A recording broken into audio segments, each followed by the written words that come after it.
Vande Mataram friends, I Madhav from maths Madhav. चलिए maths की दुनिया में चलते हैं। Hello students, height and distance applications of trigonometry की इस मैराथन सीरीज में बैक टू बैक हमने 1 से लेकर के आज हम 16th लास्ट क्वेश्चन पर आ चुके हैं। और इस क्वेश्चन को आप लोग ध्यान से देखना है क्योंकि ये क्वेश्चन बहुत ही इंपॉर्टेंट होने वाला है। ये जो क्वेश्चन है ये कई बार आपके एग्जाम में भी आया हुआ है और काफी इंपॉर्टेंट क्वेश्चन माना जाता है। कई अलग अलग रूप बदल करके आता रहता है, तो आपको इसके स्टेप्स को ध्यान से देखना होगा ताकि अगर इससे रिलेटेड कुछ भी चीज अगर आपको पूछी जाए तो आप उसको बता सकें। क्लियर?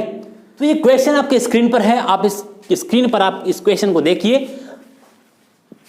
ऐसे क्वेश्चन को कहते हैं कि कॉम्प्लीमेंट्री एंगल बेस्ड क्वेश्चन। आपको मैं बताऊंगा कॉम्प्लीमेंट्री एंगल क्या होते हैं और आई होप कि आप लोग को पता भी होगा कॉम्प्लीमेंट्री एंगल्स होते क्या हैं। तो क्वेश्चन को जरा ध्यान से देखिए, क्वेश्चन कह क्या रहा है।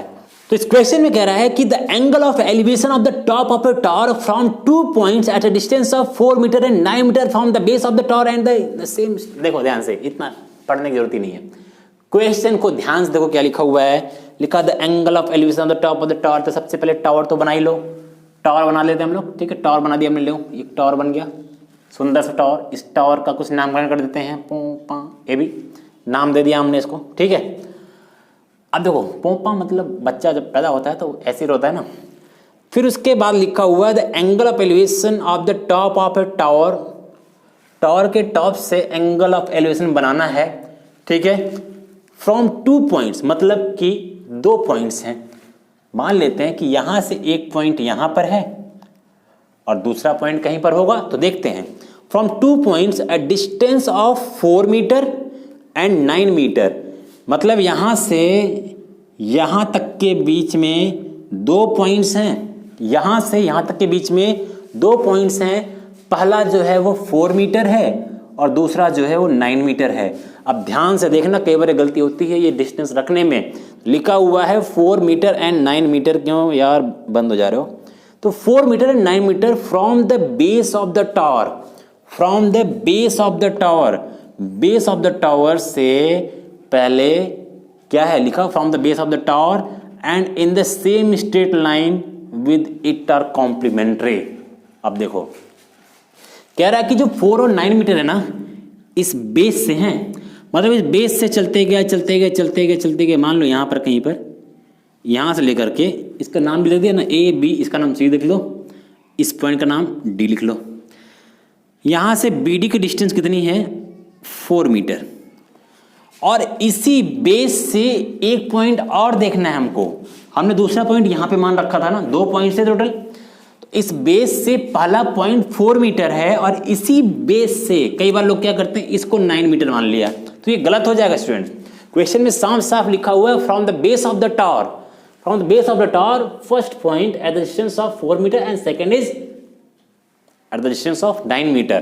तो मतलब सेकेंड जो डिस्टेंस दिया हुआ है आपको, इस बी से लेकर के यहां तक की डिस्टेंस गिवन है आपको, ये 9 मीटर। ये डिस्टेंस आपको नहीं गिवन है।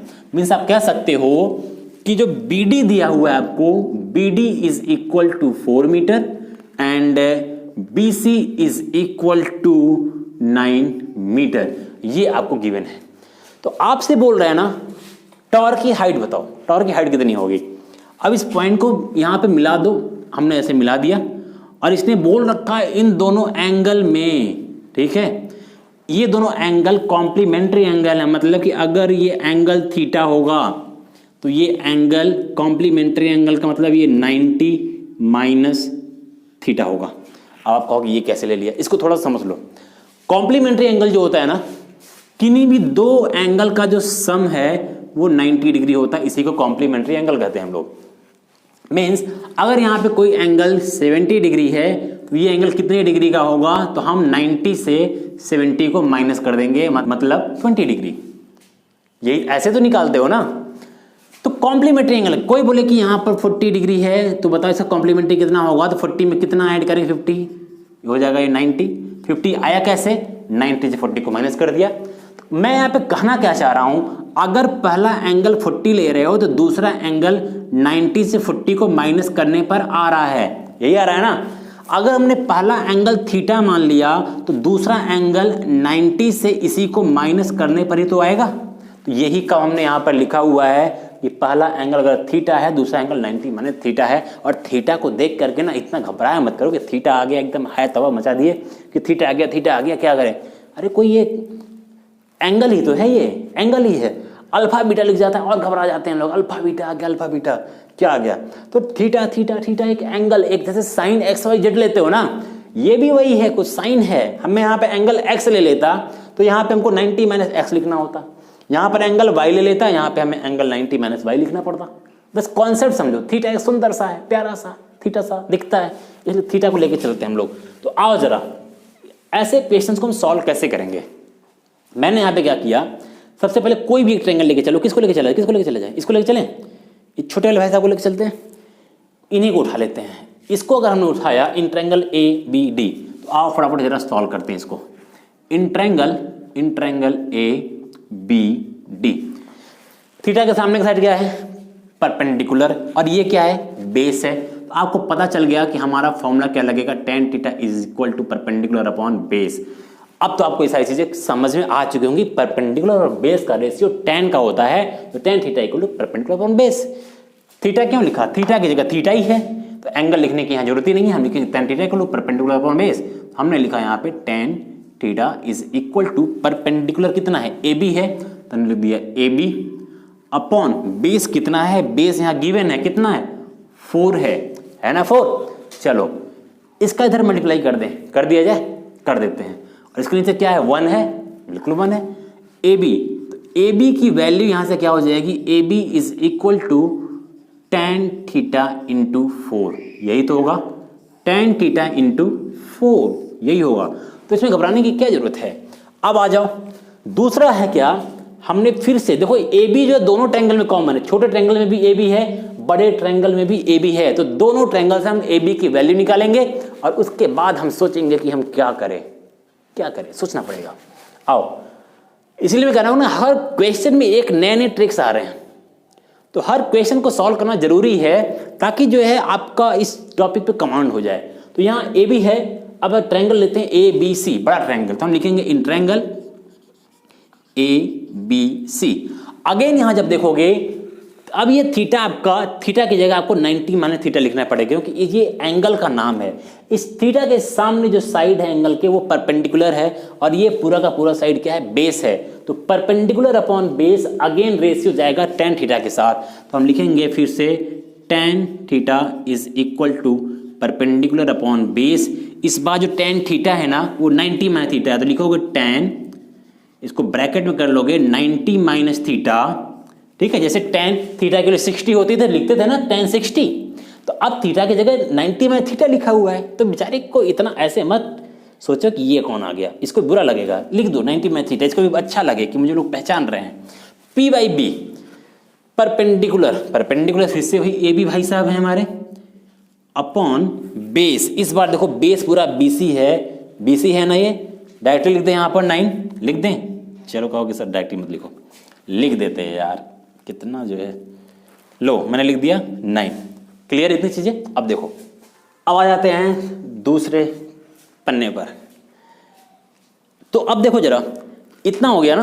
अब यहां से tan 90 माइनस थीटा, सोचो जरा, अभी तक जितने भी क्वेश्चन आपने सॉल्व किया हाइट एंड डिस्टेंस में, 90 माइनस थीटा जैसे कोई फॉर्मूले नहीं आए थे, लेकिन अब यहां पर आ गया tan 90 माइनस थीटा। आपने पढ़ा होगा, कहां पढ़ा था, याद आ रहा है, ट्रिग्नोमेट्री। 190 माइनस थीटा के फॉर्मूले थे, sin 90 minus theta equal to cos theta, cos 90 minus theta equal to sin theta. बड़े थे कुछ नहीं, बड़े थे, थोड़ा सा इसको याद कर लो, तो सिंपल फॉर्मूला है ना। tan 90 minus theta equal to होता है cot theta, tan 90 minus theta होता है क्या, cot थीटा। तो हमने इसकी जगह लिख दिया क्या, cot थीटा, लिख सकते हैं ना। तो इसी चीज को मैं यहाँ लिख रहा हूँ, tan 90 माइनस थीटा जो होता है वो होता है cot थीटा। तो मैंने यहाँ पे लिख दिया दिस इज cot थीटा, ठीक है थीटा। अब देखो यहाँ पर सामने क्या है, ए बी अपॉन 9, तो ए बी अपॉन 9, इसका इधर क्रॉस मल्टीप्लाई कर दें, इसके नीचे 1 है, तो A B is equal to क्या हो जाएगा, cot थीटा इंटू 9, ये हो गया। ये आपका ए बी की फिर से एक वैल्यू आ गई। अब हम करें तो करें क्या, क्या करें अब लोग। अभी तक क्या करते थे हम लोग, ये भी ए बी के बराबर है, ये भी ए बी के बराबर है, तो इन दोनों को हम बराबर लिख देते थे आपस में। लेकिन यहां पर हम ऐसा करेंगे थोड़ी प्रॉब्लम हो जाएगी। क्यों? क्योंकि हमें ए बी ही निकालना है, तो हम ए बी को गायब नहीं कर सकते यहां से, हमें ए बी ही चाहिए। ए बी की हाइट वो कह रहा है प्रूव करो कि 6 होगा, ऐसे कुछ लिखा है ना क्वेश्चन में कि हमें 6 प्रूव करना है। हाँ वही लिखा होगा, चलो 6 ही प्रूव करना है, वो क्वेश्चन समझ दिख रहा है। तो अब देखो हम करेंगे क्या, इन दोनों को एक इक्वेशन, मान लो कि ये इक्वेशन 1 है और ये इक्वेशन 2 है, तो हम लोग यहाँ पे इस इक्वेशन को मल्टीप्लाई करेंगे। क्या करेंगे?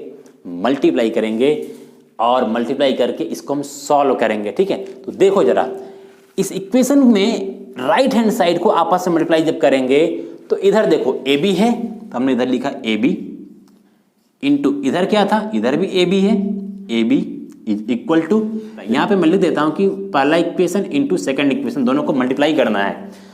ए बी इंटू ए बी, इधर क्या लिखा है tan थीटा इंटू 4, तो लिख देते हैं यहां पे tan थीटा इंटू 4, फिर से इंटू cot थीटा इंटू 9, तो cot थीटा इंटू 9, इतना लिख दिया हमने।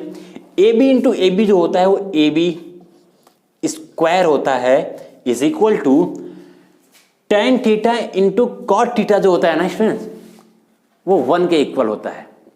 कैसे होता है देखो, आपको पता है जो tan थीटा होता है, मैं यहां पर लिख दे रहा हूं एक चीज कि tan थीटा, पहले मैं नंबर मल्टीप्लाई कर देता हूं, 4 9 जा कितना हो जाएगा 36।